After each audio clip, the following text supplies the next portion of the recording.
and welcome to another story. And today we have part 8 of Head Kid by David Baddiel, continuing from chapter 41, Shirley, OBE. Well, Mr. Carter, I have to say we are quite impressed, said Mr. Mann, taking his seat in the front row of the assembly hall. The whole school sat behind them waiting. Yes, said Miss Mallock, who had her notebook out. Look at what I've ticked. Food, behaviour, in class, playground and corridor, teaching. Thank you, said Mr. Barrington, who was sitting behind. I wasn't sure about him, actually, whispered Miss Mallock, but everyone else was fine. Toilets, said Mr. Carter. Even toilets. I'd be happy to use them myself, said Mr. Mann. Well, not happy, as I'd have to squat in a very uncomfortable way, and frankly my legs aren't what they were, but clean as a whistle. Well, great, said Mr. Carter. But obviously, Mr. Mann continued, that just brings you up to scratch. What we're looking for always is that little bit extra. Mr. Carter nodded enthusiastically, knowing that's what the real Mr. Carter would have been doing in the circumstances. Yes, he said, and that's why to really show how Brackett Wood has improved since last time, we thought we'd organise this, a debate. A debate, said Miss Mallock, writing it down in her notebook. What a good idea. Thank you. Would you mind being the judges? Not at all. Indeed not, said Mr. Mann. I love a debate. Excellent. What's the motion?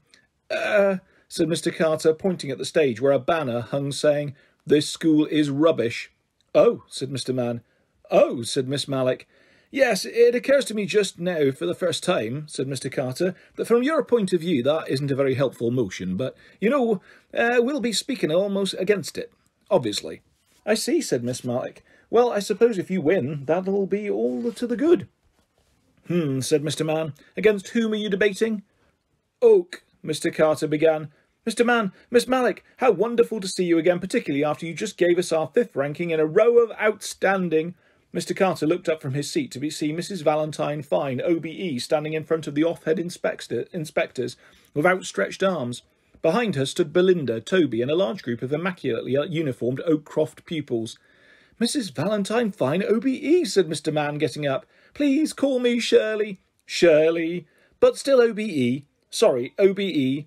And so good that you're here. After all, I remember back in 1977 when you, Brian, were captain of our debating team. Oh, Shirley, OBE, I thought you'd have forgotten. And Mr. Mann gave Mrs. Valentine Fine, OBE, an enormous hug. Croft, finished Mr. Carter, but no one really heard him. Chapter 42. You'll be sorry. Oh, blimey, said Mr. Carter, coming into the backstage area. I think things might be a bit more difficult than we expected out there. And not just out there, said Diona, pointing at Ryan. He's been saying he's not sure about being on the team again. No? Which, frankly, neither am I. What? I'm frightened, she said. I just looked out and I know I faced them down when we were in Mrs. Valentine Fine. OBE, said Mr. Carter and Ryan together. Whatevs. When we were in her office, but that girl Belinda, she was the worst. The worst what? The worst bully to me when I was there, and turns out her and that posh boy Toby are Oakcroft's debating team. OK, well, it's not OK. Just looking out there and seeing them smirking, it's making me really nervous. I don't know if I can do it, Ryan. Yes, well, don't ask me to help, said Ryan. As you know, I have my own issues. I think she's talking to me, said Mr. Carter. Oh, right, said Ryan. Diona had retreated into the corner and was sobbing gently. Mr. Carter looked over at her helplessly. Well, said Ryan, coming close to him and speaking quietly, you know the thing you said about us turning into each other? Mr. Carter nodded. I hope, for both our sakes, it isn't happening, but if it turns out that you have indeed picked up a tiny bit of maturity, a tiny bit of head actual teacherishness from me, he glanced behind him at Diona, you should be able to deal with this situation. With that, he moved out of the way. Mr. Carter looked at Diona, still sobbing. He gulped and went over to her.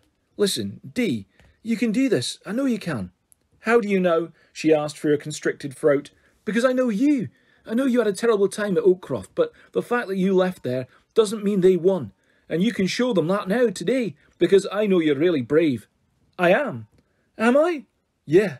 You've always been my right-hand girl. Whatever the prank. Remember when we put the bucket of frogs over the classroom door? It was up to you to make a lot of noise so that Barrington came barrelling in without looking up. And you gave it everything. Diona laughed at this, even though she was still crying. Or that time we went to the library and asked for books with funny names. You went straight up there and asked the librarian for big pants for a huge ass. Diona laughed more. And you asked for 50 yards to the toilet by Willie Mackett, she said. I did. And Mr. Chumley spent ages looking at it and for it in his cards. said Ryan, coming over. I'm not sure this is quite what I meant by maturity. Mr. Carter and Diona looked at each other. Well, it's done the trick, she said. Let's get out there and smash it. Yeah, said Mr. Carter, and they were just about to go out onto the stage of the assembly hall when there was a bleeping noise. What's that? Said Mr. Carter. It's my phone, said Ryan. Is it? Yes. Mr. Carter started patting his suit. Where is it? My inside pocket, that's where I always keep it. Do I? Yes, I do. Mr. Carter reached into his inside pocket and took out the phone, at which point Ryan grabbed it. Hey, said Mr. Carter, it's my phone. Mr. Carter looked at it in Ryan's hand. It was a very sensible one, only just a smartphone, with not even a cool cover or anything.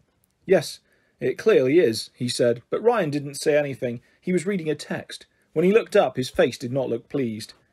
You went to St. Winifred's, he said sharply. Yes, how do you... Because this is a message saying that. He checked it again. My mother hopes I will come and visit her again soon, because she is getting weaker all the time. Oh, said Mr. Carter, I'm really sorry. It also says, and here Ryan frowned hard at the screen, that the last visit from me, by which it means you, of course, was really special, and it meant more to her than... He paused, reading the words slowly. Any other visit before? Ryan seemed to take a while to absorb these last words. Then he looked up. His face had gone very hard. Well, there we are, he said, taking it in and talking, it seemed, to himself. Listen, Mr. C, said Mr. Carter, But then he realised he didn't really know what to say. There was a very awkward silence. Then finally Ryan spoke, through very tight lips. Why did you do that? Go and visit her. She's my mother. Mr. Carter looked down. He did have some reasons, but he didn't know whether or not they would make any difference to Ryan's anger, which was scaring him. He might have the bigger body, but at the moment he was shrinking inside it. Mr. Carter just shrugged and continued to look down. A person watching from afar might have thought it odd that the head teacher, the grown-up in the suit, was acting like a told-off kid, while the boy in the school uniform was doing the telling off. When is this so-called debate going to begin? Came a loud and OBE garlanded voice from inside the assembly hall. Well, we could just assume that the lateness of the Bracketwood team is point one of our argument, couldn't we, Toby? Came another. Yeah, too right, Belinda. Cool idea. Come on, hissed Diona, walking over to the two of them. Let's get out there. She walked onto the stage. Mr. Carter finally looked up to see Ryan still staring at him. You'll be sorry for this, Ryan Ward. You'll be so sorry, he said, and then walked out after Diona. Chapter 43. Dregs. To sum up, this house's argument is clear. This school, Jacket Food Comprehensive, is 1, a school that has continually scored poorly on its... And at this point, Belinda, who had been proposing the motion for some time, curtsied towards Mr. Mann and Miss Mallock. Off-head reports.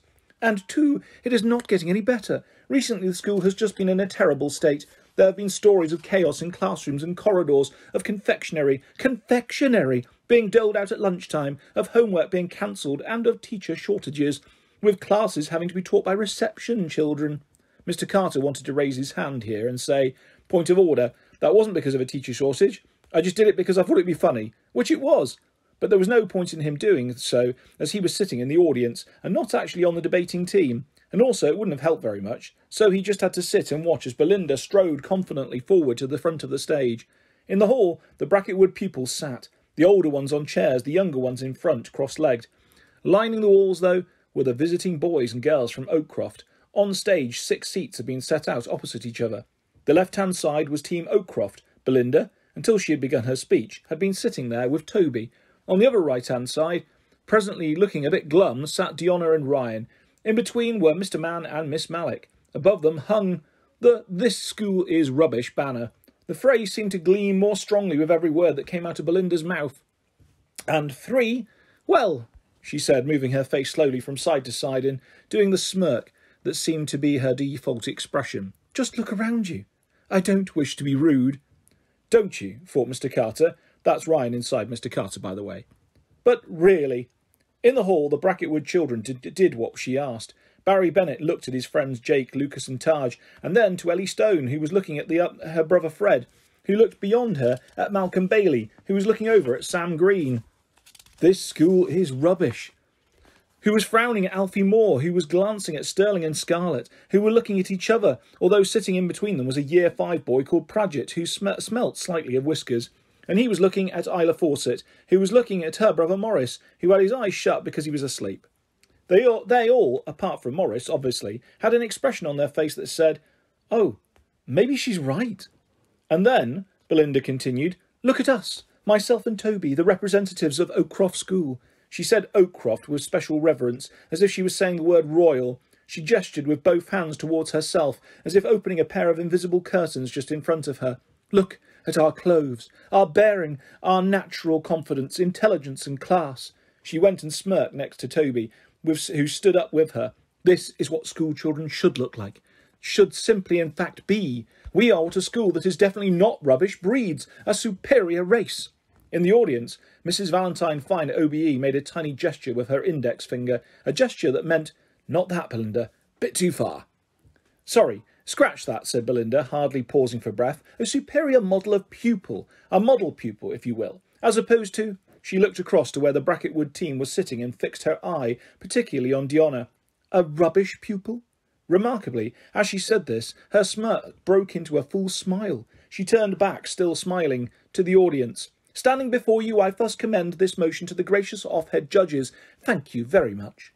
There was a small silence, followed by a burst of loud applause from where Mrs. Valentine Fine OBE was sitting. "Bravo! Bravo! Encore! Hear, hear!" At which point the Oakcroft group, round the walls, joined in, clapping and shouting, "Yes! Great job, Belly! Well done! You go, girl!" and such like.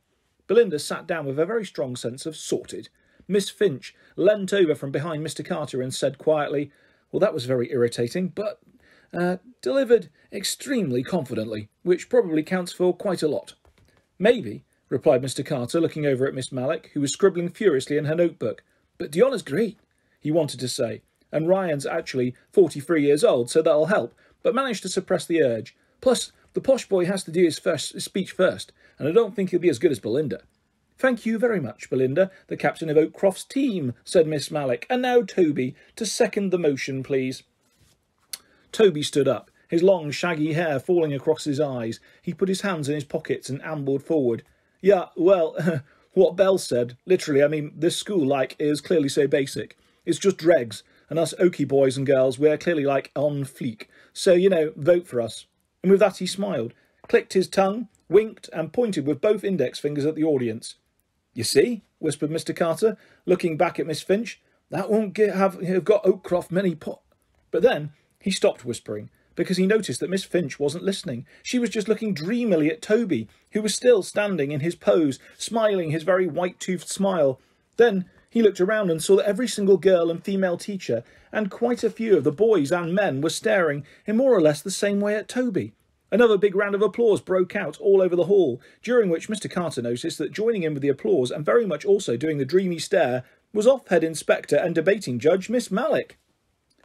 Chapter 44. Stupid Old Oakcroft. "Miss Mallock," said Mr. Mann after the applause finished. She said, still staring at Toby. "Time to do the next bit. What? Oh, yes," she said, still smiling at Toby. "Well, it's been great so far. Spellbinding, really." She turned to look at the team Bracket Wood.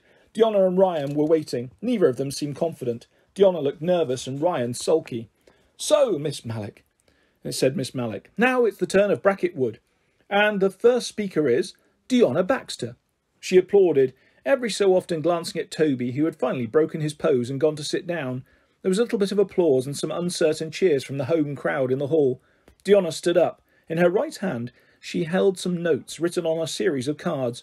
She coughed nervously, bringing that hand to her mouth quickly, which meant all those cards collided with her face and then spilt onto the floor. "Oh," she said, "sorry." There were some laughs from the Oakcroft pupils in the hall, and two, very pointedly, from the Oakcroft area of the stage.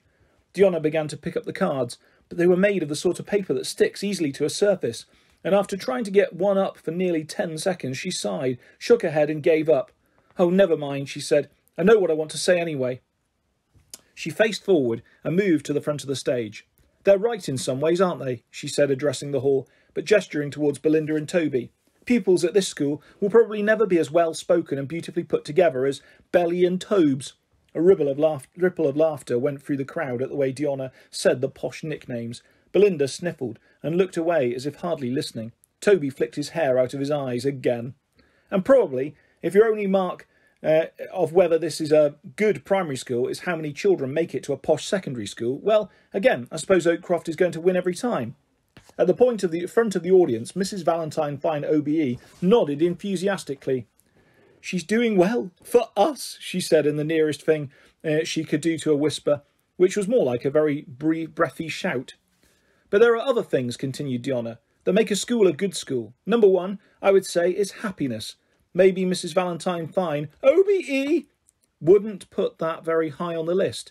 But you see, I have a unique, for those of you in reception in years 1 and 2, that means I'm the only one, viewpoint as regards this debate. Because even though this debate isn't about whether Oakcroft is a better school than Bracket Wood, Belinda, and to a lesser extent Toby, have made it about that. Bracket Wood, they're saying, is clearly rubbish because Oakcroft is so much better. But my unique position is that I've been a pupil at both schools.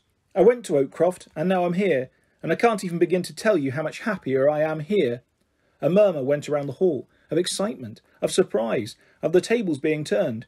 My parents, and I, were very excited when I got into Oakcroft. It's supposed to be the best school in the area, and kids like me aren't meant to go to places like that. But the trouble was, that's how I was made to feel all the time, like someone who wasn't meant to be there, by some of the staff even, from time to time, but all the same, all the time, by some of the pupils. She looked over meaningfully at Belinda, who tried to sniff and look away again, but since she'd been looking away to begin with, that meant she had to look away even more, which was a bad idea, as it involved swivelling and swinging her face almost completely behind her. "Ow!" said Belinda. "What is it, Bells?" asked Toby. "I've cracked my neck." "But," said Diona, "let's not even go there. I don't want to win this debate by asking for your pity, or by going on about what happened in the past or at that school. I want to talk about how much I like it now, here at this school. Because let's be honest, everybody, school, it's boring. It's not meant to be fun. Bits of it can be, though. It can be because if it's a place where you feel safe and there are no bullies, then in between the boring bits you can have fun." And here she looked directly at Mr. Carter, sitting there, willing her to win, and to carry on speaking so well. "Fun with your friends. I love this school, and I think it is a good school because it's friendly. I've made good, real, lovely friends here, and that's why I'd rather be here than stupid old Oakcroft any day." Diona went and sat down. Mr. Carter watched her. For the second time that month, a person who'd known the head teacher for a while might have been surprised to see a tear appear in his eye and roll down his cheek, but the tear was accompanied, this time, by a big smile and an equally big thumbs up in her direction. She saw it and smiled back, at which point the hall broke out into thunderous applause. There was clapping and cheering and stamping of feet, from the Bracket Wood children and staff, of course, although Toby joined in until Belinda slapped him. "Oh, right, soz," he said. "Well," said Mr. Mann, getting up from his central chair, "that was a very impressive speech from the Bracket Wood captain, I must say, which has made the match rather closer than perhaps we all thought it would be, and means that everything, I think, is resting on the final speech, which will be coming from Bracket Wood's seconder, Ryan Ward." A hush descended on the hall. All eyes went to the second chair on the Bracket Wood side, and then Ryan, who'd been looking down for most of Diona's speech, looked up. Chapter 45, A Job Well Done. As Ryan got up to speak, Mr. Barrington turned to Mr. Carter and whispered, "Headmaster, Ryan Ward? Really?" Miss Finch leant over and added, "Yes, are we sure about this?" And Mrs. Wang said, "Oh no, not him." Even Miss Gerard, who turned up late and seemed to have had her eyes shut for most of the debate, murmured, "Well, that's that then." "No," said Mr. Carter to all of them. "It's going to be fine. You'll see. You may not have noticed, but Ryan's, well," and here he smiled confidently, "he's acquired a certain maturity recently." Still smiling, he looked back to the stage and folded his arms. "I think, members of staff, that you're about to see what maturity is in action. Right now." The staff all turned to look. Ryan Ward came to the front of the stage. He stroked his chin, he frowned, and then spoke as if he was setting out an argument very carefully. "Bum, poo, Willie." There was a short pause. Then he said, a bit louder, "Willie, poo, bum." Then, raising a finger in the air as if he was developing a serious argument, "Willie, Willie, Willie, poo, bum, fart." "But there must be other issues, you say?" "Well, yes, there are." Whispered Mr. Carter to the rest of the teachers, who were watching open-mouthed. "Maybe he's just warming up. Pants. Oh, pants, pants, pants, pants, pants. And caca, bum chocolate, of course." The open-mouthed look was now shared by Diona, Belinda, Toby, Mrs. Valentine Fine OBE, and everyone else in the assembly hall, except for years 1 to 4, who were laughing hysterically. Some of their mouths were open, obviously. What else is there to say? Snot, I suppose, knickers, and some would say, although I wouldn't necessarily support this myself, wee-wee. He paused as if reaching a conclusion. And so, ladies and gentlemen, children, honoured judges, of course, I think I can sum up everything I've been arguing in the debate by just saying, and here he stuck his tongue out and went... It was possibly the biggest, loudest and longest raspberry anyone in that hall had ever heard, and with that Ryan Ward nodded, as you might after thinking, that's a job well done, walked off the stage and left the assembly hall. Chapter 46, OMG. Well, said Mr. Mann, getting up, I suppose that ends the debate. Bit unexpected, that last speech. Well, I don't know that we really have to spend much time thinking about who the winner is, do we, Miss Mallock? I mean, honestly. Mr. Carter looked over, desperately trying to catch the eye of Diona, but she was just looking depressed. I hardly think so. No, absolutely, Mrs. Valentine Fine OBE. So, the winner of the debate, and indeed of the argument as to whether or not the school is rubbish, is, of course... Hold on, said Miss Mallock. Mr. Mann frowned. Sorry? I said, hold on a minute. You're forgetting that the girl's speech, Diona's, was very good indeed. Well, said Mr. Mann, I'm not forgetting I just think its effect was cancelled out somehow by the seconder's speech, which, if you remember, was mainly just some rude words. Absolutely. Quite right, said Belinda. Yeah, said Toby. Yes, but Oakcroft's seconder just said some posh stuff. That didn't really make any sense either. Well, said Mr. Mann, looking between her and Toby, who seemed a little miffed. You appeared to be enjoying it at the time. Yes, he's very, neat and tidy. Well done. But at the end of the day, we are here to judge how these children put their arguments together and deliver their speeches. And on this, I'd say both first speeches were strong, even if the Oakcroft one betrayed more than a little snobbery. A confused glance passed between Belinda and Mrs. Valentine Fine OBE at this, as if they weren't quite sure what the word snobbery might mean. Standing before you, I commend this motion, though, said Mr. Mann, quoting Belinda. That's a very good use of the fronted adverbial. Perhaps. Meanwhile, both second speeches, well, they were both a little surprising, let's put it like that. Mr. Mann frowned and nodded. Well, what would you suggest, then?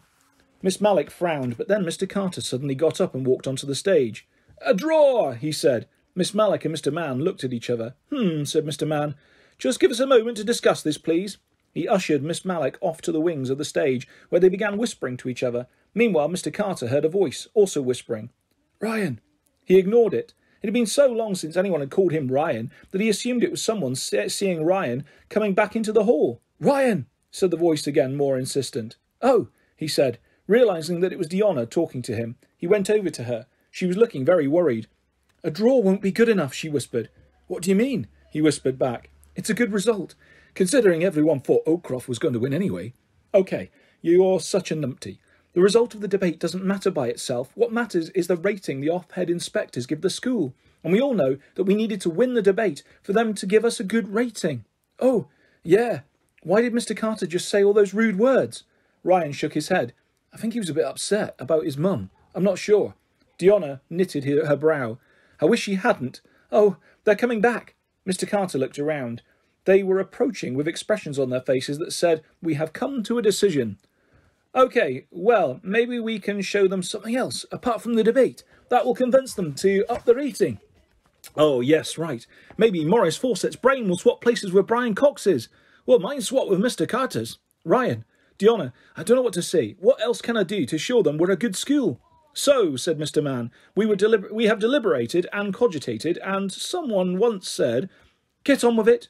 Came a shout from the audience. A bracket would shout, unfortunately. Mr. Carter and Diona grimaced. Well, OK, said Mr. Mann. Our decision is, as Mr. Carter suggests, that the result is a draw. OMG, I can't believe it. I'm sorry, Mrs. Valentine Fine OBE, but our decision is final, and we think that is a fair result. Yes, said Mr. Carter, stepping in. It is. Excellent judgment from the judges. Can we have a round of applause? The hall applauded. Mr. Carter moved forward, bringing the off-head inspectors with him, one on either side. All he could think to do was to delay them, keep them happy, in the hope that they would give Bracket Wood a better rating. Come on, everybody, let's hear it for Mr. Mann and Miss Mallock. The applause carried on. Yes, thank you, Mr. Carter, said Miss Mallock. That's very nice to hear, but we really must be going. Give it up for M&M! Really, Mr. Carter, said Mr. Mann. Thank you, but as my colleague says, we have a busy day ahead, inspecting other schools. Hip hip, hop head! Right, we're leaving. Time to go back to civilization after this travesty, shouted Mrs. Valentine Fine OBE. Coming onto the stage. Come on, Belinda, Toby. They got up and followed her, but Mr. Carter wasn't watching them and wasn't listening to the off-head inspector's presentations. He was lost about what to do now and thought shouting and cheering would somehow help. So he pushed the inspectors even further forward in front of him and shouted, Yes! Woo, woo, woo! Say off-head, you're the best! It wasn't working. Mr. Mann and Miss Malik merely looked embarrassed. More embarrassed indeed, because Mr. Carter had just pushed them into Mrs. Valentine Fine OBE and Toby and Belinda, who were trying to leave the stage at the same time. It was embarrassing for everyone. Everyone was going pink in the face. But actually, not just in the face. All over from head to foot. Because suddenly, Mr. Mann, Miss Malik, Mrs. Valentine Fine, OBE, Belinda and Toby were covered in a huge dump from above of cake mix stew. And that is where we will leave part 8 of Head Kid by David Baddiel. I'll be back soon with the next part of this fantastic story and lots more stories and videos coming your way very soon. If you'd like to subscribe or hit a like, that's always appreciated. Thanks for listening, guys. Take care. Bye-bye.